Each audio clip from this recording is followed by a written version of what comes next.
Hello everyone, कैसे हैं आप सभी। I hope you all are doing well.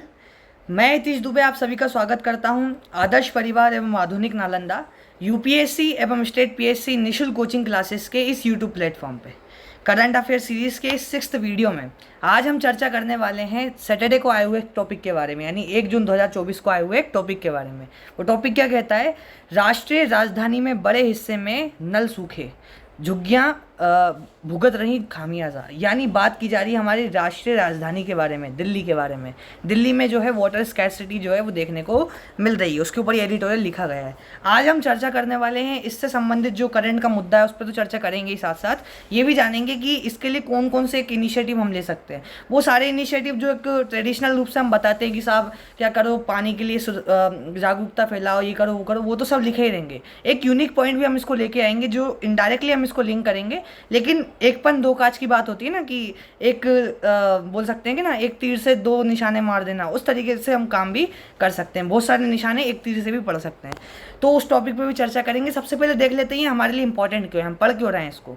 Syllabus में आप देखोगे जीएस पेपर 1 में जो हमारा ज्योग्राफी वाला पोर्शन होता है उसके लिए इंपॉर्टेंट है। क्यों भाई ज्योग्राफी के लिए क्यों इंपॉर्टेंट है? डिस्ट्रीब्यूशन ऑफ की नेचुरल रिसोर्सेज, यानी जो हमारे की नेचुरल रिसोर्सेज है ना, मुख्य प्राकृतिक संसाधन, उसमें एक संसाधन हमारा वाटर रिसोर्स भी आता है। इसके संदर्भ में हमारे लिए इंपॉर्टेंट हो जाता है। नेक्स्ट इसकी जो आती है हमारी यूनिट आती है, इस यूनिट में बात की जाती है इंपॉर्टेंट जो जियोफिजिकल फिनोमिना के बारे में। जो क्लाइमेट चेंज वो भी क्या है, एक इंपॉर्टेंट फिजिकल फिनोमिना अब बनकर उभर के आ गया है, इसलिए इस संदर्भ में भी हमारे लिए इंपॉर्टेंट देखने को मिलेगा। आप पहले देख लेते हैं कि चर्चा में क्यों है, किस संदर्भ में लिखा गया है। दिल्ली के कुछ इलाके पानी की भारी किल्लत का सामना कर रहे हैं। यानी जो दिल्ली का कई एरिया है जिसमें इसमें बताया हुआ है, कई एरियाज़ के नाम भी इसमें दिए हुए हैं, तो ये सारे जो एरियाज़ हैं वो क्या है, पानी की किल्लत की स्थिति में देखने को मिल रहा है। पानी की किल्लत ही क्यों नहीं की, आप देखिए अभी कुछ दिनों पहले न्यूज़ भी आई थी कि 52%, मतलब जो 52 डिग्री सेल्सियस यहाँ का तापमान हो गया है, 52 डिग्री सेल्सियस यहाँ का तापमान हो गया है, जो कि मतलब बहुत ज़्यादा ये माना जा रहा है कि बहुत ख़राब स्थिति बन जाती है। 56 के करीब बोलते हैं कि जीवन बहुत संघर्षमय स्थिति में पहुंच जाता है, तो बस पास ही में ही है 52। तो ऐसी स्थिति में पानी की स्कैरसिटी होना तो स्वाभाविक सी बात है, जो देखने को वहाँ पर मिल भी रही है। देख लेते हैं भाई कि वाटर स्ट्रेस होता क्या है, जल तनाव हम कहते किसे हैं। जल तनाव का अर्थ सीधा सा है कि जल की कमी होना, है ना, जल कमी हो जाना। जल की कमी क्यों हो जाती है, जल स्ट्रेस क्यों बन जाता है? 2 कारणों से बनता है जल स्ट्रेस। पहला कारण होता है कि भाई जिस जगह का पानी है वहाँ पर डिमांड ज़्यादा हो गई है और सप्लाई जो है उस हिसाब से नहीं हो पा रही। सप्लाई से ज़्यादा क्या हो रही है, यहाँ पर डिमांड देखने को मिल रही है। यानी मान के चलो सप्लाई कैसे होती है, यानी किस चीज़ की आपूर्ति आप कैसे कर पाते हो? जब उसके लिए आपके पास क्या हो, इंफ्रास्ट्रक्चर हो। जब उसके लिए आपके पास क्या हो, रिसोर्सेज हो। जब इन दोनों चीज़ों की कमी हो किसी एरिया में तो बनती है स्थिति कौन सी वाली, वाटर स्कैरसिटी की, वाटर स्ट्रेस की। किससे? जैसे मान के चलो आपका एरिया है, इस एरिया में जितने वाटर के सोर्सेज हैं, पानी के स्रोत हैं, उससे ज़्यादा डिमांड हो रही है। इस चक्कर में वो पानी जो है वो कमी में देखने को मिल रहा है। या फिर कह सकते हैं रिसोर्सेज तो आपके पास फुलफिल हैं, इंफ्रास्ट्रक्चर आपके पास ढंग का है नहीं। इंफ्रास्ट्रक्चर ढंग का ना होने के कारण जो वाटर के रिसोर्सेज है वो सही तरीके से आप उसको यूज़ नहीं कर पा रहे हो, यूज़ भी नहीं कर पा रहे हो और डिस्ट्रीब्यूट भी नहीं कर पा रहे हो। इसके कारण जल तनाव की स्थिति देखने को आपके उधर इस कारण जल तनाव की स्थिति जो है वो देखने को मिल रही है। आगे देखते हैं भाई कि क्लाइमेट चेंज का इससे क्या रिलेशन है। वाटर जो स्कैरसिटी है उससे क्लाइमेट चेंज का क्या रिलेशन देखने को मिलता है। यदि हम देखें यूएन के अनुसार ये डायरेक्ट रिलेटेड है। जो क्लाइमेट चेंज है वो वाटर यानी जो पानी का कंजर्वेशन उससे डायरेक्टली रिलेटेड है। कैसे रिलेटेड है भाई? जैसे मान के चलो पानी है, पानी कहाँ से आता है हमारे पास? पानी कहाँ से आता है? बारिश से पानी लेके आता है। क्लाइमेट चेंज के कारण क्या हो रहा है, कई जगहों पर ड्राउट की स्थिति बन रही है ना, जैसे सूखा पड़ जा रहा है ना। ऐसी स्थिति में पानी का जो आपूर्ति है उसमें दिक्कत देखने को मिल ही रही है। साथ ही साथ वाटर में एक और दिक्कत देखने को मिल रही है कि जो क्लाइमेट चेंज है उसके कारण केवल ड्राउट ही नहीं आते, बाढ़ भी तो जाती है। यानी सूखे के साथ साथ बाढ़ भी हो जाती है कई बार। तो बाढ़ के आ जाने के कारण जो अच्छा पानी का स्रोत है, यानी जो शुद्ध है, वो पानी क्या हो रहा है, प्रदूषित भी हो रहा है। जैसे मान के चलो कोई गंदे नाले का पानी वगैरह हुआ, या फिर जो खराब सोर्सेज का पानी है वो अच्छे सोर्स सोर्सेस के पानी में जाके मिल जाता है, क्यों? बाढ़ के कारण। तो वो भी एक क्लाइमेट चेंज का फोर्स बन जाता है। तो क्लाइमेट चेंज भी इससे डायरेक्टली लिंक्ड है। नेक्स्ट देखते हैं कि अभी वर्तमान का स्टेटस क्या आएगा, वर्तमान में भारत की स्थिति क्या देखने को मिल रही है। भारत अगर हम देखें वैश्विक तौर पर जो टॉप 20 देश हैं जिसमें वाटर स्कैसिटी देखने को मिल रही है, उसमें भारत में 20 जो हैं वो भारत में देखने को मिलते हैं। यानी ऐसे देश टॉप के 20 देश मतलब जो देखें उसमें टॉप में अगर देखें अपन जो देश पानी की स्कैसिटी से जो है जूझ रहे हैं, उसमें भारत में भी देखने को मिल रहेंगे। क्या लिखा है यहाँ पर? पानी के तनाव से जुड़ रहे दुनिया के 20 सबसे बड़े शहरों में से 5 भारत में है। यानी अगर 20 पूरे विश्व में 20 सबसे बड़े ऐसे देश हैं जहाँ पे शहर हैं जहाँ पर पानी की स्कैसिटी देखने को मिल रही है, उसमें से 5 जो है भारत में स्थित है। आगे देखते हैं क्या क्या कंडीशंस बनी आ रही है। गंभीर जल संकट यहाँ पे देखने को मिल रहा है। दिल्ली के कई इलाकों में पानी की भारी किल्लत हो रही है, जिसके कारण निवासियों को अपनी दैनिक ज़रूरतों को पूरा करने के लिए पानी के टैंकरों और अन्य संसाधनों का इस्तेमाल करना पड़ रहा है। यानी दिल्ली में ये देखा जा रहा है कि जो आम नागरिक हैं दैनिक दिनचर्या में इस्तेमाल होने वाला जो पानी उसकी किल्लत में गुजर रहा है, उसके लिए उनको टैंकरों का सहारा लेना पड़ रहा है। कई परिस्थितियों की स्थिति देखने को मिल रही है। सरकार के कई इनिशिएटिव से जैसे उन्होंने टैंकर रूम स्थापित करने के लिए बात की गई है जो दिल्ली सरकार है। साथ ही साथ जो गैर आवश्यक पानी है उसका अगर उसका इस्तेमाल आप करोगे गैर आवश्यक रूप से तो आप पे जुर्माना वगैरह जो है वो लगा जाएगा, इसके प्रतिबंध जो है लगाया गया है। कुछ न्यूज़ आई थी ऐसे मान के चलो आप अगर अपनी गाड़ी धो रहे हो ना, ऐसे मजाक में न्यूज़ बनाई थी उन्होंने कि अगर आप अपनी गाड़ी को पानी से धो रहे हो तो 500 रुपये का जुर्माना आपको दिल्ली सरकार को देना पड़ेगा, है ना। इससे अच्छा पानी कुछ दिनों तक मत धो। तो देखने को मिल रहा है कि इस तरीके के प्रतिबंध भी लगाए जा रहे हैं। आगे बढ़ते हैं और देखते हैं क्या क्या ऐसे फैक्टर्स हैं जो हमारी वाटर स्कैसिटी को बढ़ावा दे रहे हैं। कौन कौन से ऐसे फैक्टर्स हैं जो पानी की कमी को, वाटर स्ट्रेस को बढ़ावा दे रहे हैं। पहला है भूजल संसाधनों की कमी, यानी जो हमारा ग्राउंड वाटर रिसोर्स है ना उसकी कमी हो रही है। क्यों हो रही है ग्राउंड वाटर रिसोर्स की कमी भाई? पहला देखो हमारा मतलब पानी का इस्तेमाल हम कहाँ करते हैं। एक तो डोमेस्टिक यूज़ यानी जो घरेलू हम उपयोग में लेते हैं, दूसरा होता है इंडस्ट्रियल यूज़ यानी औद्योगिक क्षेत्र में हम इसका इस्तेमाल जहाँ लेते हैं। दोनों क्षेत्रों में पानी के इस्तेमाल के लिए जो एक बहुत बड़ा मतलब वो बन रही है, डिपेंडेंसी हो रही है ग्राउंड वाटर पे। ग्राउंड वाटर पे किस तरह से बन रही है? हम डोमेस्टिक अभी वर्तमान में किसे इस्तेमाल कर रहे हैं? जो हमारी बोरवेज होती है उसके पानी जो होता है, बोर होता है, उनके पानियों से क्या कर रहे हैं? पानी की आपूर्ति कर रहे हैं। उससे क्या हो रहा है? हमारा जो ग्राउंड वाटर है वही तो निकाल के हम इसका इस्तेमाल कर रहे हैं, लेकिन रिचार्ज उसको नहीं कर रहे हैं। एक स्थिति ये देखने को मिल रही है। इंडस्ट्रियल यूजर्स में भी क्या हो रहा है? जो हमारा ग्राउंड वाटर है उसका एक भारी मात्रा में इस्तेमाल हम लोग कर रहे हैं, इसलिए भूजल संसाधनों की कमी देखने को मिल रही है। अपर्याप्त बुनियादी ढांचा, यानी हमारे यहाँ का जो बुनियादी ढांचा है ना वो अपर्याप्त देखने को मिल रहा है। अपर्याप्त बुनियादी ढांचा किस प्रकार से? जैसे मान के चलो आप, बुनियादी ढांचा क्या होता है? इंफ्रास्ट्रक्चर क्या होता है? किसी भी फैसिलिटी को प्रोवाइड करवाने के लिए जो मेन जो बॉडीज होती हैं, जैसे मान के चलो आपका टैंक है जिससे पानी जा रहा है, उस टैंक से पानी जाते समय जो पाइप्स हैं कहीं वो तो लीक नहीं है, तो वो बुनियादी ढांचे के अंतर्गत आते हैं। पानी को जिस चीज़ में स्टोर रखा है वो टैंक जो है वो भी एक बुनियादी ढांचा है। तो हमारे यहाँ क्या है? जो अपर्याप्त बुनियादी ढांचे हैं वो देखने को मिल रहे हैं। अब वो उसके हमको ये थोड़ी सी मिस्टेक हो गई स्पेलिंग, तो इसको सुधार लीजिएगा आप। अपर्याप्त बुनियादी ढांचे में हो रही है हमारे यहाँ। दूसरी चीज़ देखने को मिल रही है अपर्याप्त, रिपीट हो गया है, ठीक है। जलवायु परिवर्तन और अनियमित वर्षा, यानी जलवायु परिवर्तन जो है हमने समझा कि उसका डायरेक्ट कनेक्शन किस प्रकार से, ये भी एक फैक्टर है। और जो अनियमित वर्षा हो रही है, कभी आ रही है पानी कभी नहीं आ रहा है पानी, तो ये क्यों बन पा रहा है? ये क्लाइमेट चेंज के कारण देखने को मिल रहा है। जल स्रोतों का प्रदूषण, यानी जो हमारे जल के स्रोत हैं, जो पानी के सोर्सेज हैं, वाटर सोर्सेज हैं, उनमें क्या हो रहा है? उनको प्रदूषण का सामना देखने को मिल रहा है। कैसे? एक तो भाई क्लाइमेट चेंज का तो मैंने बता ही दिया, फ्लड वगैरह आते हैं तो उससे हमारे प्रदूषित हो जाते हैं। एक मानव का भी फैक्टर ये देखने को मिलता है कि कई बार हमारी जो इंडस्ट्रीज़ वगैरह होती हैं, वो इंडस्ट्रीज से जो निकल के जो प्रदूषित जल वगैरह होता है वो हम लोग क्या करते हैं, जो फ्रेश वाटर रिसोर्सेज वगैरह के जो हमारे रिसोर्स होते हैं वहाँ पर बहा देते हैं। नदियों में केमिकल रिच पानी जो है वो चले आता है।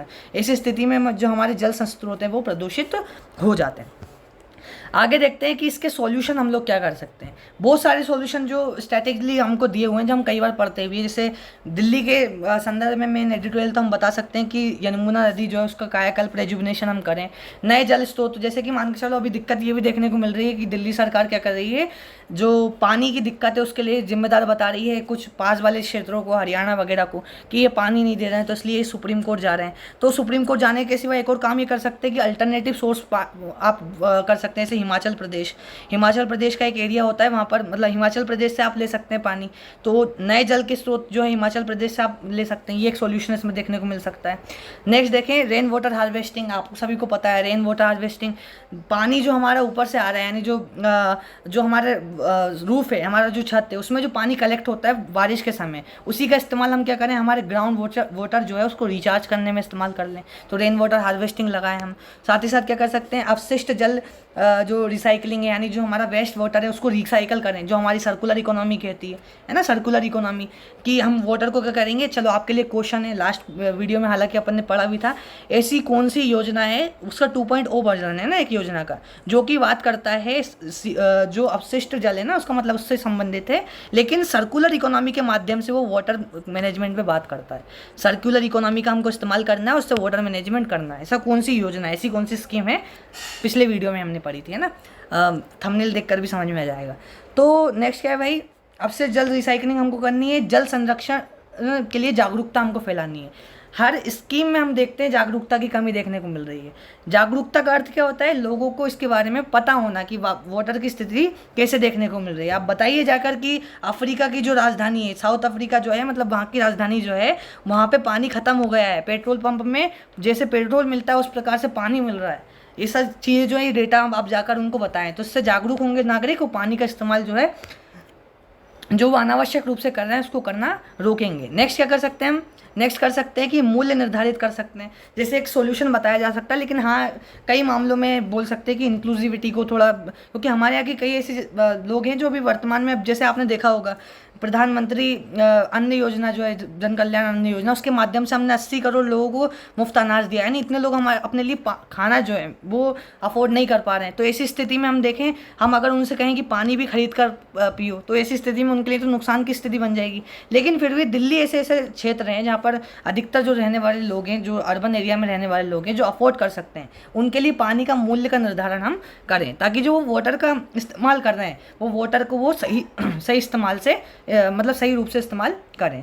नेक्स्ट देखिए, नेक्स्ट क्या कर सकते हैं हम इसमें, दिल्ली जल बोर्ड जो है उसको हम क्या कर सकते हैं, अच्छी तरीके से उसका सुदृढ़ीकरण, उसको मजबूत बना सकते हैं। यानी वाटर मैनेजमेंट के लिए एक बॉडी है, उस बॉडी को हमको क्या करना है, वो तंदुरुस्त एक उसको बढ़िया बनाना है। नेक्स्ट क्या देख सकते हैं, एकीकृत जल प्रबंधन। हम इंटीग्रेटेड तौर पर वाटर मैनेजमेंट कर सकते हैं। वाटर मैनेजमेंट इंटीग्रेटेड रूप से कैसे, जैसे मान के चलो हम अलग अलग गलती क्या करते हैं, जैसे हमने अमृत योजना में भी देखा था कि पहले ये करेंगे, पहले ये करेंगे, पहले ये करेंगे। इन सभी को जोड़ के काम करो। जैसे मान के चलो वाटर के पानी का प्रबंधन करने में सबसे पहली स्थिति क्या बनती है कि हम पानी का जो वेस्टेज हो रहा है उसको रोकें, यानी जो खराब मतलब पानी जो हो रहा है, जो निकल के जा रहा है, वो ग्राउंड वाटर में जाकर स्टोर हो। तो रेन वाटर हार्वेस्टिंग का हम लोग काम करें, किसका, रेन वाटर हार्वेस्टिंग का इस्तेमाल करें। और हम दूसरी स्थिति में क्या कर सकते हैं, एक फेज़ तो खत्म हुआ, दूसरा फेज़ क्या हुआ भाई कि हम वाटर को जो मैनेज कर रहे हैं, अब जो पानी गया है, मान के चलो सीवेज वगैरह में चला गया है, इस वेस्ट वाटर को हम रिसाइकलेबल बनाएं, मतलब रीयूजेबल बनाएं रिसाइकल करके, तो उसके लिए हम इस्तेमाल कर सकते हैं। तीसरे फेज में हम क्या कर सकते हैं, लोगों को जागरूक करके वाटर के जो सोर्सेज हैं उसको बढ़ा सकते हैं, जो पानी के स्रोत हैं उनको बढ़ाने का प्रयास कर सकते हैं, पेड़ पौधों को बढ़ाने की स्थिति में। इन सभी चीज़ों को एकीकृत रूप से देखा जाए, इनको अलग अलग रूप से नहीं देखा जाए। यानी हम वाटर का मैनेजमेंट, वाटर का कंजर्वेशन, इन सभी को एक जैसा मान के चले, मतलब एक प्रक्रिया माने। ऐसा नहीं कि वो अलग अलग चीज़ों का मिश्रण है, अलग अलग प्रक्रिया नहीं है, पूरी एक प्रक्रिया के तौर पर इसको देखें, एकीकृत रूप से हम देखें। नेक्स्ट टॉपिक, नेक्स्ट क्या देखते हैं हम, नेक्स्ट देखते हैं डेटा संचालित निर्णय लेना। यानी हमें जो निर्णय लेना है, हर स्कीम में दिक्कत क्या देखने को मिलती है, हमारे पास पर्याप्त डेटा नहीं है। पर्याप्त डेटा को जुटाना है हमको, और जो भी हम निर्णय लें वो डेटा के अनुसार लें। आप अब जल के ऊपर मूल्य का मतलब निर्धारण करोगे, तो आपके पास डेटा होना चाहिए कि आप कितने लोगों के मतलब किस एरिया में लगाओगे, उस पर रेंट वगैरह, मतलब जो पानी है उस पर आप रेट बढ़ा दोगे, किस एरिया में बढ़ाओगे तो उधर के एरियाज़ में क्या प्रभाव पड़ने वाले हैं, इस सभी का डेटा होना चाहिए आपके पास कि किन किन एरियाज़ में वाटर स्कैर्सिटी है। इनका डेटा होगा तो निर्णय लेने की प्रक्रिया और भी ज़्यादा सरल देखने को मिलेगी। ये सारे मतलब जो थे वो मतलब ट्रेडिशनल हैं। एक सॉल्यूशन हम और बात कर सकते हैं जो कि ट्रेडिशनल नहीं, एक नया सॉल्यूशन है। वो कह सकते हैं कि हमारे जो पब्लिक ट्रांसपोर्ट है, पब्लिक ट्रांसपोर्ट क्या होता है, सार्वजनिक परिवहन, जैसे कि बस हुई, ट्रेन हुई, इन सभी को हम क्या करें, इन सभी को प्रमोट करें। प्राइवेट जो हमारा ट्रांसपोर्ट सिस्टम है इसको हम प्रमोट करें। अब आपके दिमाग में आ रहा होगा सर आप हमारा जो परिवहन है, आप परिवहन की बात कर रहे हैं, इससे वाटर मैनेजमेंट कैसे हो पाएगा? तो आप देखिए अब कैसे हो पाएगा। मैं कह रहा हूँ कि सार्वजनिक परिवहन को हमको क्या करना है, प्रमोट करना है। जो हमारा पब्लिक ट्रांसपोर्ट है उसको प्रमोट करना है। उससे क्या होगा, जो प्राइवेट ट्रांसपोर्ट है वो नीचे जाएगा। प्राइवेट ट्रांसपोर्ट मतलब आप जो कारों का इस्तेमाल करते हो, आप जो स्कूटीज़ का इस्तेमाल करते हो, आप जो बाइक्स का इस्तेमाल करते हो, ये प्राइवेट ट्रांसपोर्ट के अंतर्गत आती हैं। पब्लिक ट्रांसपोर्ट में क्या आती हैं, बसेज आती हैं, ट्रेन आती हैं। यदि आप इनको प्रमोट करोगे तो क्या होगा, इनकी स्थिति कम होगी। आप यदि अभी विकसित देशों में जाएं तो एक ट्रेंड था पहले, अगर शुरुआत से देख के चलें, हमने विकसित देशों को देखा कि उन्होंने पहले अपने यहाँ क्या करी, ई व्हीकल्स को इस्तेमाल करना शुरू कर दिया। जो हमारे फ्यूल्स होते हैं, फॉसिल फ्यूल, उनसे जनित जो गाड़ियाँ होती हैं उनका इस्तेमाल करना बंद कर दिया। फिर हम कहाँ पे आए, ई व्हीकल्स पर लेके आए। अभी हमारे ई व्हीकल्स जो है वो चलना प्रमोट होना शुरू हुई हैं, अभी भी पूरी तरीके से संचालित नहीं हुई हैं। अब जब हम ई व्हीकल्स पर अब आए हैं, जो विकसित देश हैं वो क्या है, ई व्हीकल्स से भी आगे निकल गए हैं। क्योंकि ई व्हीकल्स में भी दिक्कत देखने को मिल रही है। क्या दिक्कत देखने को मिल रही है, इनके मोटे टायर। इनके जो मोटे मोटे टायर होते हैं वो क्या करते हैं, हमारे यहाँ का जो रोड है, जो हमारा जो बना हुआ रोड है, उसमें जो माइक्रो पार्टिकल्स जो होते हैं उनको सर्जित करते हैं। मतलब जो जैसे मोटे मोटे टायर जो हैं वो रोडों पे चलेंगे तो जो वहाँ का डस्ट है, वो स्मॉल पार्टिकल जो होते हैं वो पॉल्यूशन बनाते हैं, एयर पॉल्यूशन देखने को मिलता है। तो अब जो विकसित देश है वो ये इलेक्ट्रॉनिक व्हीकल से भी आगे बढ़कर अब कहाँ पहुँच चुके हैं, वो पहुँच चुके हैं किस चीज़ पर, हाइड्रोजन वाले व्हीकल्स पर, जो कि हम भी प्रयास कर रहे हैं। लेकिन इससे भी आगे निकल कर वो क्या कर चुके हैं, वो प्राइवेट ट्रांसपोर्टेशन पर फोकस कर चुके हैं। पब्लिक ट्रांसपोर्टेशन पर फोकस कर चुके हैं। जो प्राइवेट ट्रांसपोर्टेशन है उनको रद्द कर चुके हैं। क्यों भाई, अब इससे क्या फ़ायदा देखने को मिलता है? आप उदाहरण लीजिए, जैसे कि मान के चलो ए जगह है, वहाँ से हमको जाना है बी जगह पर। यहाँ पर 5 लोग हैं जिनको ए जगह से कहाँ जाना है, बी जगह पर पहुँचना है। अब ये 5 लोग अपनी अपनी गाड़ियों को लेकर जाते हैं। अपनी अपनी गाड़ियों से लेकर जाएंगे तो क्या होगा, इनकी अलग अलग गाड़ियाँ अलग अलग प्रदूषण का इस्तेमाल करेंगी, इससे अलग अलग प्रदूषण फैलाएंगी। तो हमारा जो पर्यावरण है उसमें प्रदूषण ज़्यादा आएगा। जैसे मान के चलो ये 5 लोग हैं, यदि वो एक ही गाड़ी में जिसमें 5 लोग आ सकते हैं उसमें बैठ के चले जाए, ये प्रदूषण तो करेगी, क्योंकि हमारे ई व्हीकल्स नहीं, ई व्हीकल्स लगा देंगे तो वो क्या होगा, जो मेन प्रदूषण है वो तो रुक ही जाएगा, जो फॉसिल फ्यूल से होता है उसमें बैठ कर जाएँ। चलो मान के चलो फॉसिल फ्यूल वाली गाड़ी में बैठ कर जाएँ यहाँ से यहाँ तक, तो उसमें क्या होगा, जो बाकी की 4 गाड़ी जो पोल्यूशन कर सकती थी वो पोल्यूशन बच जाएगा, ये देखने को मिलेगा। ये तो 5 की बात हुई। मान के चलो 50 लोग हैं जो एक जगह से दूसरी जगह जाना चाहते हैं और वो अपनी अपनी गाड़ियों का इस्तेमाल करते हैं, तो कितना प्रदूषण होता है। क्यों ना ये 50 लोग एक ही बस में बैठकर चले जाएं ये बी जगह पर। आप बोलेंगे सर ये अब नई चीज़ थोड़ी ना है, सिटी बस का कॉन्सेप्ट यही तो कहता है कि सिटी में भी एक छोटी से छोटी जगह पर भी आपको जाना है तो सिटी बस में आप यहाँ से वहाँ जा सकते हैं। लेकिन ये सिटी बस है कहाँ पर, केवल जो विकसित अभी जो हमारे टियर 1 सिटीज़ जो हैं, उस टाइप की जो सिटीज़ हैं उन सिटीज़ में तो देखने को मिलता है। जो बड़ी डेवलप्ड सिटीज़ हैं, जो छोटे सिटीज़ हैं, उनमें कहाँ देखने को मिलती है सिटी बस। तो हम क्यों ना सिटी बस को ऐसे एरियाज़ में भी वो करें, क्योंकि आप क्यों चाहोगे ए एरिया से बी एरिया तक जाने में आपको पेट्रोल 20 रुपये का खर्च करना पड़ता है, यहाँ 5 रुपये में आप सभी लोग मिलकर क्या कर सकते हैं, 5-5 रुपये में भी क्षेत्र तक पहुँच सकते हैं। आप गाड़ी क्यों निकालोगे, चलाओगे क्यों इतनी धूप में, बस में बैठ कर जाओगे आराम से। तो हम क्या कर सकते हैं, इसके माध्यम से जो हमारा प्राइवेट ट्रांसपोर्ट है उसको प्रमोट कर सकते हैं। इससे हमारा जो अलग अलग प्राइवेट जो ट्रांसपोर्टेशन वाली कॉस्ट आती है, तो लोगों की कॉस्ट भी बचेगी, दूसरा उनसे होने वाला जो प्रदूषण है वो रुक जाएगा। ये तो पहली स्टेज हुई।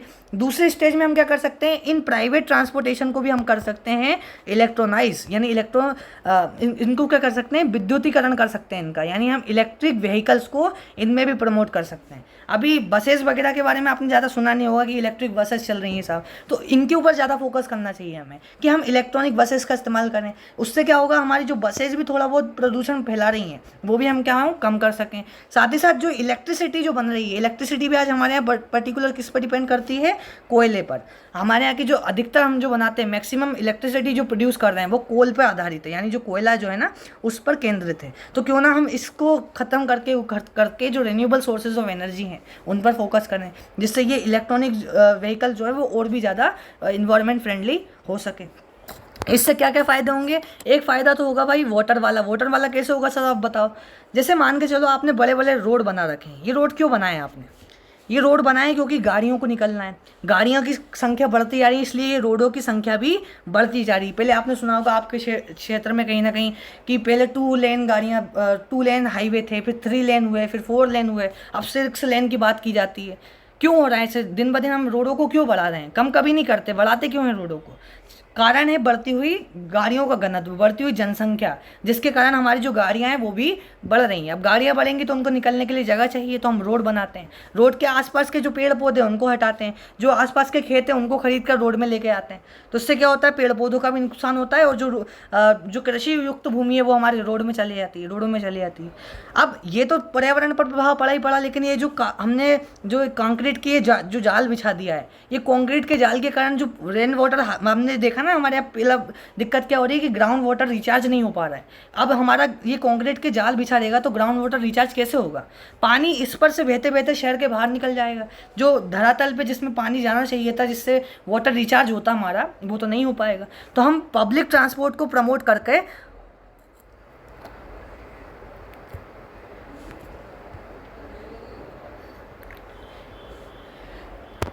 पब्लिक ट्रांसपोर्ट को क्या कर सकते हैं? प्रमोट करके इन सारी समस्याओं से निदान पा सकते हैं, ये सारी समस्याओं का सॉल्यूशन हमको मिल सकता है। एक बार मैं रिकैप करता हूँ, जितना अपन ने पढ़ा वो क्या पढ़ा कि भाई सबसे मेन दिक्कत क्या है, अगर इसमें आपको बताना है, सबसे मेन दिक्कत है बढ़ते हुए रोड। जो हमारे जो ग्राउंड वाटर है उसको बढ़ने नहीं दे रहे हैं, क्योंकि रोड क्या होते हैं? कॉन्क्रीट के, जो ज़मीन में पानी को नहीं जान देते हैं। तो इन रोडों को कम करना कैसे होगा? रोड तो दिन ब दिन बढ़ रहे हैं, क्योंकि गाड़ियों की संख्या भी बढ़ रही है। तो क्यों ना गाड़ियों की संख्या कम करने के लिए प्राइवेट ट्रांसपोर्टेशन को प्रमोट करें। अब प्राइवेट ट्रांसपोर्टेशन कब प्रमोट होगा? तो पब्लिक ट्रांसपोर्टेशन अपने आप ही नीचे चले जाएगा, जिससे रोडों की आवश्यकता कम होने लग जाएगी। तो संभव है कि निकटतम भविष्य में जब हम रोडों को चौड़ा कर रहे हैं, वो रोडों को हम सकड़ा करना शुरू कर दें, है ना, क्योंकि रोडों की आवश्यकता ही कम हो जाएंगी। उससे क्या होगा? जो ग्राउंड वाटर है वो रिचार्ज हो पाएगा। साथ ही साथ जो पेड़ पौधे आप काट रहे थे, वो पेड़ पौधे काटना भी आप बंद कर देंगे, तो हमें जो पेड़ पौधे जो हैं वो भी बच सकते हैं। तो इस प्रकार से हम हमारे पर्यावरण को इस स्थिति से बचा सकते हैं।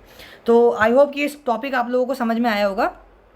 इसमें जो संबंध में अपन ने चर्चा करी, आगे बढ़ते हैं और देखते हैं कि यदि आपको इस मतलब जो पूरा टॉपिक है, इससे संदर्भ में अगर कोई भी पीडीएफ जो है, इस पीडीएफ को पढ़ेंगे, अलग अलग डेफिनेशंस में दी हुई हैं। यदि आपको पीडीएफ चाहिए तो इसके लिए आप आदर्श परिवार के टेलीग्राम चैनल पे जा सकते हैं। इसका नाम क्या है? आदर्श परिवार एंड मॉडर्न नालंदा। ये जो आपको दिख रहा है ना, इसको स्कैन भी करेंगे तो डायरेक्टली जो टेलीग्राम चैनल है उस पर आप पहुँच जाएंगे। यदि आपको ऑफलाइन क्लासेस से संबंध में कोई चर्चा करनी है, आपको कोई जानकारी चाहिए ऑफलाइन क्लासेस के संबंध में, तो आप इस वाले जो नंबर है, संस्था का नंबर है, इस पर कॉन्टैक्ट कर सकते हैं। यदि आपको कोई डाउट है ऐसा जो शायद कमेंट बॉक्स पे आप नहीं बता पाए, हालांकि प्रयास करें कि कमेंट बॉक्स में आप पूछ लें तो उसका जवाब हम दे दें, जो टॉपिक संबंधित है, या फिर अपनी कोई राय देना चाहें कि सर ये भी सजेशन हो सकता है, ये भी सॉल्यूशन हो सकता है, तो आप कमेंट में दे दीजिए। यदि इससे संबंध में या फिर अतिरिक्त कोई जानकारी आप प्राप्त करना चाहते हैं क्लासेस से संबंध में, या फिर कोई डाउट के संबंध में, तो आप संस्था के इस नंबर पर भी कॉन्टैक्ट कर सकते हैं। आज की चर्चा की समाप्ति करते हैं थॉट ऑफ द डे से, परीक्षित भारती सर के कथन से। वो क्या है? थक जाओ तो कछुए की चाल चलो, और ऊर्जा से भरपूर हो तो खरगोश की, क्योंकि निरंतर चलना ही सही जीवन है।